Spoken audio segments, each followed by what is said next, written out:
Hello, this is Colleen Pearl, the Cool Crone, and welcome back to my channel. Today's video is the March Tarotscope for the sign of Libra. Libra, I have shuffled the cards for you. We are using the Sacred Rose Tarot. The backs look like this, and it is by Johanna Sherman. This is a really interesting deck. It always sparks really interesting thoughts when I use it. And the oracle cards that we're using are Mystic Sisters by Emily Balivet. And you'll really like that artwork too. It's really much more Libra even than this deck. This deck is not extremely Libra, but I love the bright colors and I love the imagery. It's really very iconic. So the first card up for you, Libra, is Temperance at the very beginning of the month. So right off the bat, Libra, this is always your challenge. You do need to balance things, and Temperance is telling you balance, balance, balance. This is what you need to be doing. You need to moderate yourself, maybe slow down a little bit, but definitely take the middle of the road and understand that not everything is going to work out the way that you think it should. Certain things are not going to be the way you want them to be, and that's okay. You can deal with it. The next card up is the King of Cups. So this could be a person that is a part of your life. It could be a water sign male energy. It doesn't have to be a man. It could be also a woman who just has a very yang energy, but nurturing, and a water sign, Pisces, Cancer, or Scorpio. Kings, though, can also be people who are leaving. They can be the end of the line, people who are done with their service. And so it would relate to you being done with your service, but I don't get that really here. What I'm getting here is that this is a person who is a water sign, who's very compassionate and who understands what you're going through and how hard it might be for you to be even more temperate than you usually are, Libra. And that's why they're there, is to help you, to guide you, to give you some words of encouragement. And the next card is Justice. So you've got two major arcana and then a court card in the very first week, Libra. So something is coming about that is going to give you justice. So whatever the situation is, if you have felt that you have been unfairly treated, whether this is personally, professionally, even spiritually, but any kind of unfair treatment, that's going to be rectified. Likewise, if you have treated someone unfairly, that will be rectified. So whichever it is, Libra, that's going to be coming up. And, the treatment may have to do with the King of Cups. You may have treated the King of Cups unfairly, and now that you're going to have an opportunity to make that right. Or it could be that you have been treated unfairly by the King of Cups, and now that's going to be made right. So that's very interesting for you. Then we have the King of Wands for the second week of the month of March. And the King of Wands is a man of inspiration. He's very high in his profession. He's going to be a fire sign, Leo, Aries, or Sagittarius. And he is going to be, now he's right next to the Temperance card. So I think if anybody is accusing you of not being temperate and being middle of the road, it's probably going to be the King of Wands rather than the King of Cups. The King of Cups is a pretty emotional person. So I think they're just going to say, no, I'm not the judge of that. And then we have the Queen of Pentacles. So you've got a lot of court cards in here, Libra. So you're dealing with a lot of people this month. You're dealing with, now the Queen of Pentacles is going to be somebody who's a little bit more hard-nosed. Somebody who's, not willing to give very much, not so sentimental, but somebody who's more geared towards just brass tacks, just this is the way it is. Now she's also a pretty high up person as far as authority and being a person in the world that manages things. She's very well acquainted with hard work, and she's well acquainted with what's going on with stuff. So she may be your advocate for or against whatever's going in with the Justice card. So are you being judged in some way, Libra? That's what the question is. And then we come to the Four of Swords. Now the Four of Swords says that you're getting your life back into balance, like you're putting down the ideas and the concepts of how you want your life to be moving forward. So maybe this is indicating big changes for you, Libra. It could be that you're looking at your life and saying, there are some things about my life that aren't really balanced in the way that I would like them to be, and so you're trying to make some definite changes.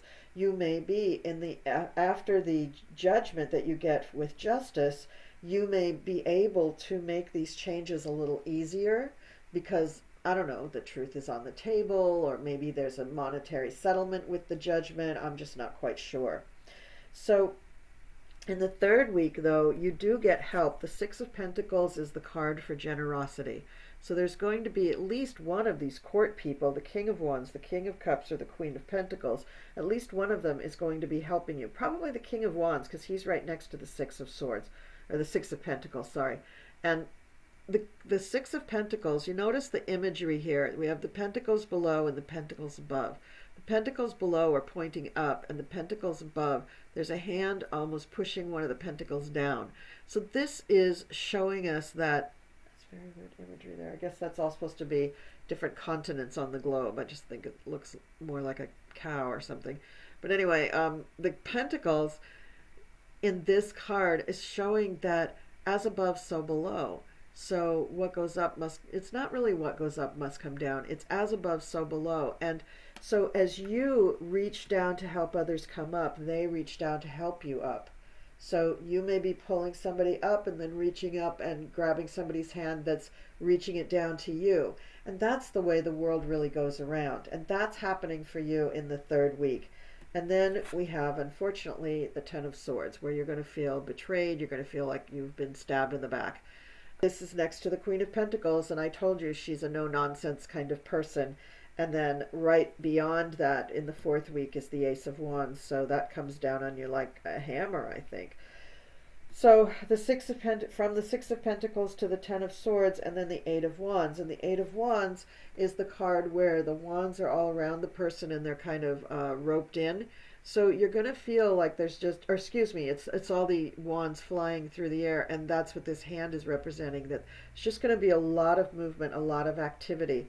So after you have this Ten of Swords moment, which is, you know, some kind of a betrayal, being stabbed in the back, having too many ideas going through your head and not being able to make a good decision, after that has happened to you in the third week, then all of a sudden things really start moving quickly, really, really quickly. And we come up with the Nine of Wands. Now the Nine of Wands, this is the card of the person who has to defend themselves. They're kind of in the battlement and they're weary from the battle, but they're ready to fight on. So it's not done. So very interesting, Libra. It's like, let's see, what is this really saying here? So you're being judged harshly. You're being judged by all of these people. And you're agreeing that you have to take steps to maybe change things a bit, and you get some help, some generosity, probably from the King of Wands, but then all of a sudden there's this backstab with the Ten of Swords, probably from the Queen of Pentacles, and then that sparks a lot of activity. And to me, what came into my head was that once they perform this betrayal, then all hell breaks loose. All sorts of stuff starts happening. So if it is indeed the King of Wands who bestows the generosity on you, he is the person behind really throwing all these wands through the air, the Eight of Wands, and coming up with the Nine of Wands. He is helping you defend yourself. He is helping in saying, you know, this cannot stand. This cannot be the way we end our Libra's, you know, month. This is just not right.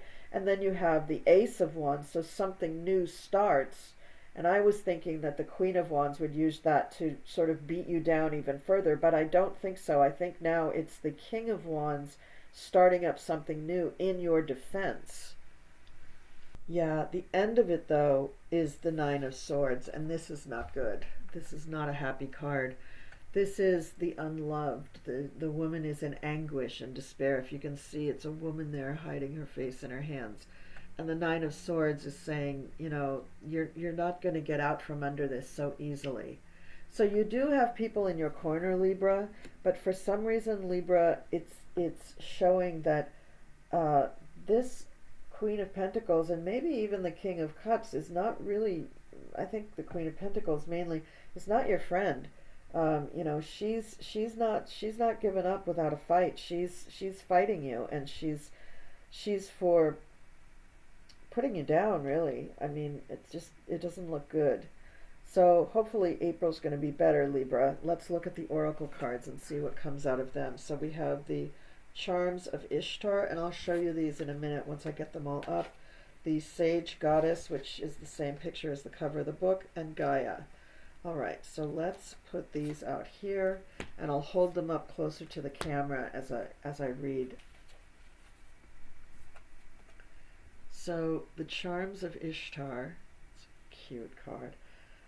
Indulgence, distraction, coveting. The goddess Ishtar symbolizes love, both its power and its danger. You have been seduced by someone or something that gives you pleasure, but you find yourself distracted from the path of your original destination. Ishtar offers delight in worldly acquisitions. On the flip side, she also has a covetous, possessive, and defensive presence. When this card is drawn, you may be enjoying a worldly offering bordering on or crossing into overindulgence. Be aware of the consequences of your actions. The opportunity is at hand to assess the motivations behind your passions. Is your passion a drive to achieve a worthy goal, or just a distraction from reaching your true soul's calling? Oh, interesting, Libra. I don't want this. Okay. Then Sage Goddess is purification, cleansing. The ancient global practice of burning sage is not only for purifying a space or a person, but also to heighten spiritual clarity. The botanical name for sage, salvia, stems from the Latin word salvare, to heal, which is also the origin of the word salvation.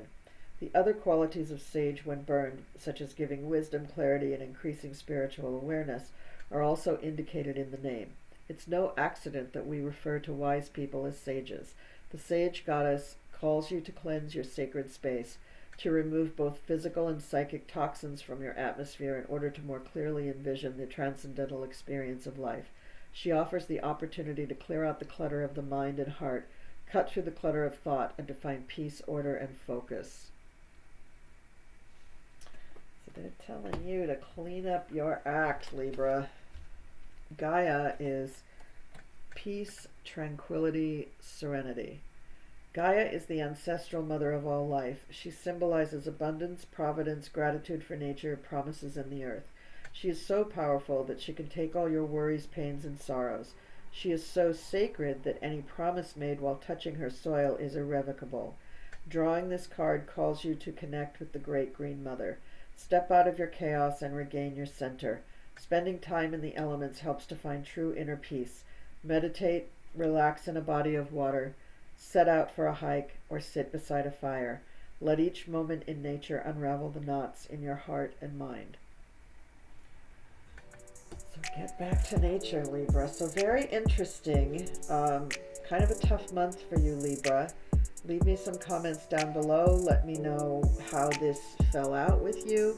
And yeah, thank you for liking, sharing, and subscribing. Thank you very much, just in general, for being a subscriber. It means a lot to me. And I will see you next time.